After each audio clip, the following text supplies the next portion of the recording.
ఇది జీలకర్ర బెల్లం. ఇవి రెండు వేరు చేయలేనంతగా కలిసిపోతాయి. పెళ్లి తర్వాత భార్యాభర్తలు కూడా జీవితాంతం అలా కలిసి ఉండాలని ఇవి తలపై పెట్టిస్తుంది.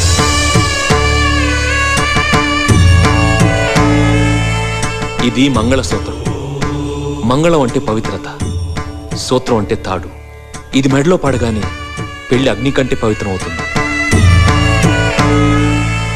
పుట్టింటికెళ్తే అత్తారింటిని, అత్తారింటికెళ్తే పుట్టింటిని మర్చిపోకూడదనే 2 బొట్లున్న తాళ్ళని మెడలో కట్టిస్తారు. తలంబ్రాలంటే తలపై నుండి రాలిపడేవి. ఆ ఇంట్లో సిరి సంపదలు కూడా అలా వచ్చి పడాలనే తలంబ్రాలు పోయిస్తారు. 7 అడుగుల్లో ప్రతి అడుగుకి ఒక అర్థం ఉంది. ఒకరి వెంట ఒకరు 7 అడుగులు నడిచి 6వ ప్రాణంగా 5వ తనాన్ని మూటగట్టుకొని 4 దిక్కుల సాక్షిగా 3 ముళ్ల బంధంతో 2 జీవితాలు ఒకటయ్యేదే పెళ్ళంటే.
రామయ్య పెళ్ళి వధువు ఎవరో కాదు సీతమ్మ తల్లి.